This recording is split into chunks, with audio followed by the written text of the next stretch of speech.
तो मूवी का स्टार्ट होता है एक बहुत ही प्यारी बच्ची को दिखाते हुए जिसकी उम्र कोई 10 या 12 साल थी। उसके सर पर सींग थे और साथ उसके पर भी थे। उसका नाम होता है मेलेफिसेंट और वो एक प्यारी सी परी होती है जो कि एक जादुई जंगल में रह रही होती है। उसने आज तक बाहर की दुनिया देखी नहीं होती। उसके लिए सारा कुछ उसका यही प्यारा जंगल होता है। इवन आप ये भी सोच सकते हैं कि उसने आज तक इंसानों को नहीं देखा और फिर भी वो अपने जंगल में खुश है। उस जंगल में इंसानों के अलावा बाकी सारे क्रिएचर्स थे, अजीब अजीब जानवर भी थे। एक दिन मेलेफिसेंट जंगल में कहीं जा रही होती है तो उसे एक छोटा सा लड़का दिखाई देता है जो कि उसी की एज का था। वो उससे कहती है कि तुम कौन हो, यहाँ पर क्या कर रहे हो। वो छोटा बच्चा मेलेफिसेंट को बताता है कि मैं पास के ही किंगडम में रहता हूँ और मुझे यहाँ पर एक हीरा नजर आया था जिसे मैंने उठा लिया। तो मेलेफिसेंट उसे वो हीरा वापस लेती है और उसे कहती है कि आओ मैं तुम्हें तुम्हारे किंगडम तक छोड़ आती हूँ। तो वो लड़का कहता है कि ठीक है मैं चला तो जाता हूँ, लेकिन क्या तुम मुझसे दोस्ती करोगी और अगर कभी मैं दोबारा इस जंगल में आया तो क्या हम खेल सकते हैं। तो मेलेफिसेंट कहती है कि जादुई जंगल है, तुम्हारा यहाँ पे आना ठीक तो नहीं है लेकिन देखेंगे। इसी के साथ वो दोनों हैंड शेक करते हैं तो मेलेफिसेंट को कोई करंट लगता है।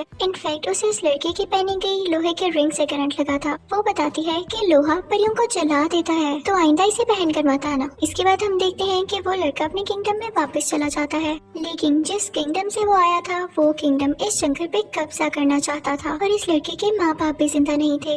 इसकी मेलेफिसेंट से काफी अच्छी दोस्ती हो चुकी थी और इनके दोनों के जहन में ये बात थी ही नहीं कि हम एक दूसरे के दुश्मन किंगडम से हैं। ये दोनों एक साथ खेलते रहे और इसी तरह कई साल गुजर गए। वो लड़का यहाँ आता रहता और मेलेफिसेंट और ये मिलके खेलते और अब ये दोनों बड़े हो चुके थे। वो दोनों 16 साल के हो चुके थे और एक दूसरे को पसंद करने लगे थे। मेलेफिसेंट को अब लगता था कि इंसान परियों के दुश्मन नहीं है, वो बहुत अच्छे होते हैं। उसे ये भी नहीं पता था कि उनमें ग्रीड भी होती है यानी लालच भी होती है। एक दिन मेलेफिसेंट सोच रही होती है कि उस लड़के को आए हुए काफी दिन हो चुके हैं और उसको उस लड़के की एक और बात भी याद आती है कि उसने कहा था कि जब मैं बड़ा हो जाऊंगा तो अपने किंगडम पर कब्जा करूंगा और जो यहाँ पे किला है उसको भी मैं हासिल कर लूंगा।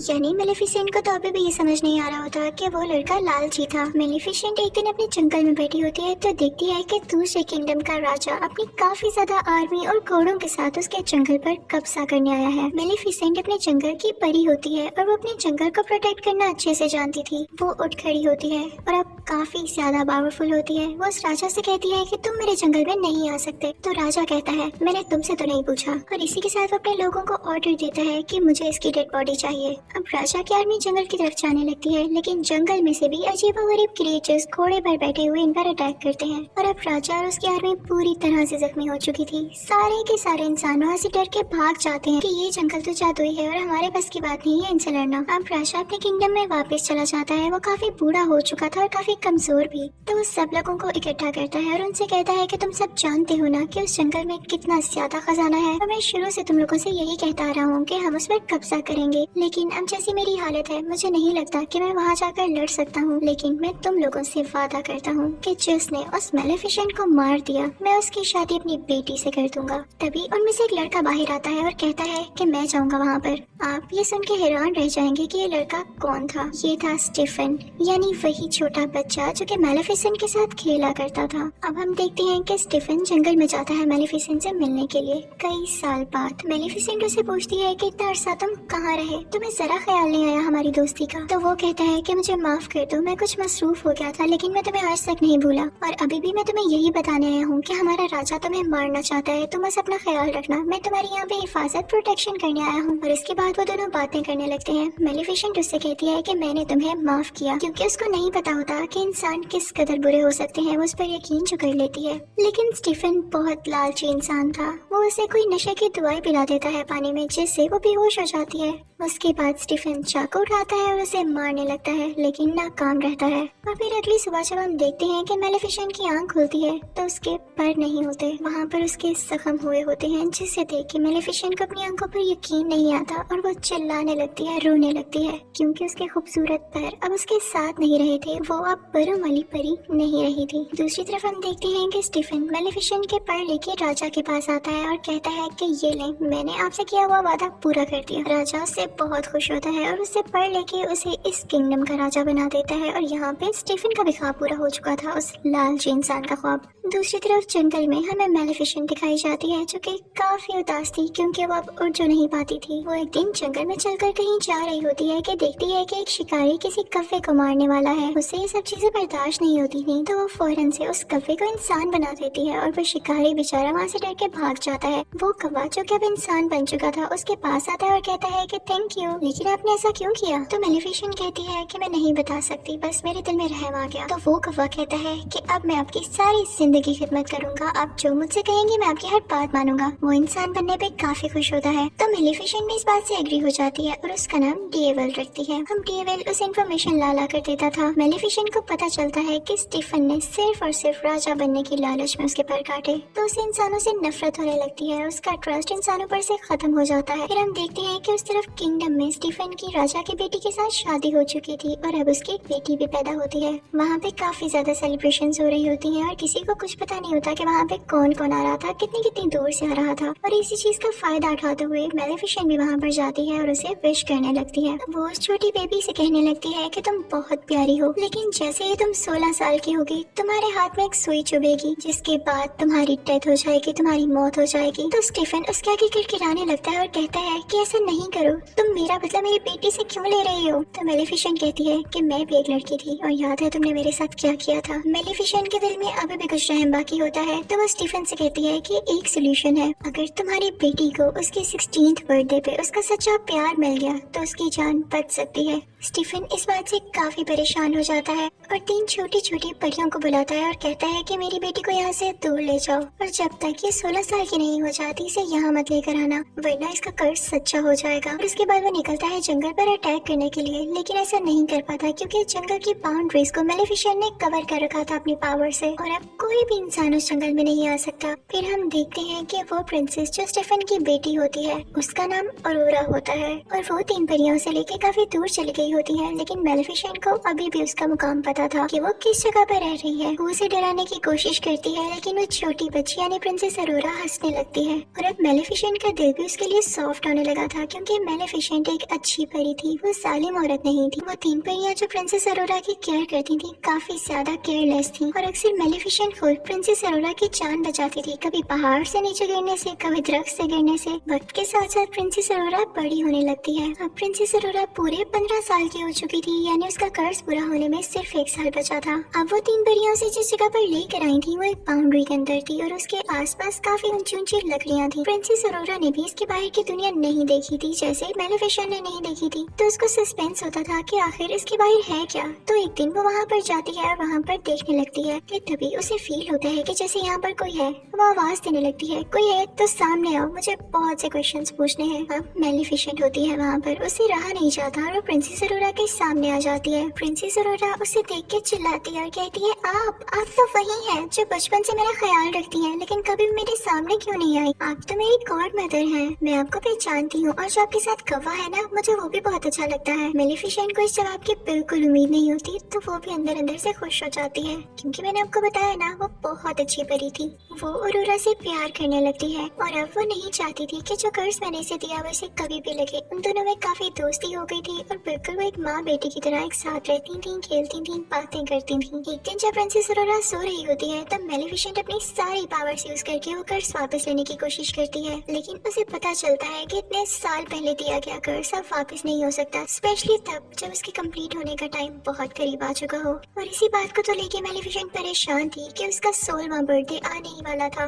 तो वो ये दुआ करती है कि जल्द ही इसे इसका सच्चा प्यार मिल जाए ताकि इसका ये कर्ज रिवर्स हो जाए। फिर उसके बाद हम देखते हैं कि सुबह हो जाती है और जंगल में प्रिंसेस अरोरा और मेलेफिसेंट बातें कर रहे होते हैं। प्रिंसेस अरोरा मेलेफिसेंट से पूछती है कि आपके पर कहाँ गए? सारी परियों के पर होते हैं। तो मेलेफिसेंट कहती है कि मेरे भी पर हुआ करते थे, लेकिन किसी इंसान ने उनको मुझसे छीन लिया। मैं उनके साथ बहुत खुश थी, मैं आसमान में बहुत ऊंचा उड़ा करती थी और मुझे वो काफी याद भी आते हैं। इसी के साथ मेलेफिसेंट रोने वाली हो जाती है, तो प्रिंसेस अरोरा उसको चुप कराती है और कहती है कि आप परेशान ना हो, मेरा कल 16th बर्थडे है और देखिएगा मैं इजाजत लेके उन परियों से आपके पास रहने आ जाऊंगी। आप अकेली नहीं है, मैं आपके साथ होंगी। लेकिन मेलेफिसेंट जानती थी कि ऐसा पॉसिबल नहीं होने वाला था जब तक कि उसे उसका सच्चा प्यार न मिल जाता, और एक दिन में ऐसा तो हो नहीं सकता था। प्रिंसेस अरोरा अरोरा वहाँ से अपने घर जा रही होती है कि रास्ते में उसे एक लड़का दिखाई देता है जो कि काफी प्यारा था और उसी के जितना था। वो दोनों जैसे एक दूसरे की तरफ देखते हैं तो एक दूसरे को पसंद करने लगते हैं। खैर उसके बाद प्रिंसेस अरोरा वहाँ से अपने घर चली जाती है और तीनों परियों से कहती है कि मैं अब यहाँ से जाना चाहती हूँ। वो उनसे ये बात कर रही होती है कि मैं इस घर से दूर मेलिफिसेंट के पास जाना चाहती हूँ। तो परियों को लगता है कि शायद इसे इस बात का पता चल चुका है कि इसके पेरेंट्स अभी भी जिंदा है और ये किंगडम जाना चाहती है अपनी बर्थडे के बाद।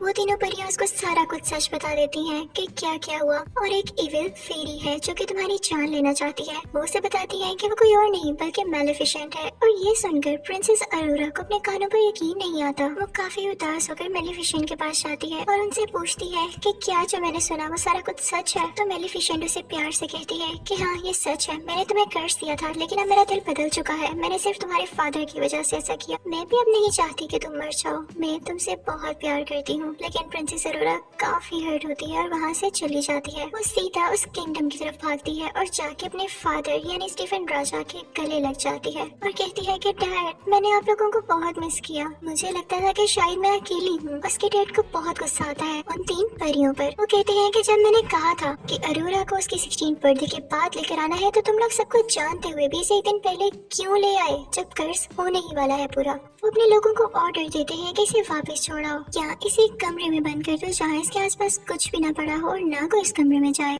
लेकिन वो राजा कर्ज को रोक थोड़ी सकता था। तब जैसे ही प्रिंसेस अरोरा का 16th बर्थडे आता है तो कर्ज के असर में प्रिंसेस अरोरा खुद ब खुद उस जगह पर चली जाती है जहाँ पर स्पिनिंग व्हील्स पड़े होते हैं और उन पर सुइयां लगी होती हैं। वो कर्ज की वजह से उस सुई को अपने आप ही टच कर लेती है और फिर बेहोश हो जाती है, गहरी नींद में चली जाती है। राजा बहुत परेशान होता है क्योंकि अब उसकी बेटी गहरी नींद में जा चुकी थी और कभी भी उठने वाली नहीं थी। उधर मेलिफिसेंट को भी काफी दुख हो रहा होता है तो उस लड़के को बुलाती है जो कि प्रिंसेस अरोरा को उस दिन रास्ते में मिला। उसे लगता है कि हो सकता है कि ये दोनों एक दूसरे को पसंद करने लगे हों और अगर ये प्रिंसेस अरोरा को मिल जाए तो प्रिंसेस अरोरा जाग जाए। तो मेलिफिसेंट उस लड़के को लेके वहाँ पर जाती है जहाँ पर प्रिंसेस अरोरा सो रही होती है। उसी दौरान वहाँ पर वो मौजूद जो परी होती है जो प्रिंसेस अरोरा का ख्याल रखा करती थी वो राजा से कहती है कि आप प्रिंसेस अरोरा के फादर हैं, आप उसके माथे पर चूमे, हो सकता है कि वो जाग जाए, हो सकता है आप ही उसका सच्चा प्यार हो। तो किंग स्टीफन कहता है कि नहीं, मैं कभी किसी का सच्चा प्यार नहीं हो सकता। मैंने मेलिफिसेंट को धोखा दिया और उसी लिए ये सब कुछ हो रहा है। अब जब मेलिफिसेंट उस लड़के को यहाँ पर आती है और वो प्रिंसेस अरोरा के पास जाता है तो प्रिंसेस अरोरा नहीं जागती। मेलिफिसेंट को पता चल जाता है कि ये इसका रियल लव नहीं है। मेलिफिसेंट ये देख के रोने लगती है और उससे कहती है कि मैं तुम्हें बहुत याद करूंगी, मुझे तुम्हारी स्माइल याद आएगी, मैं तुम्हें कभी नहीं भुला पाऊंगी।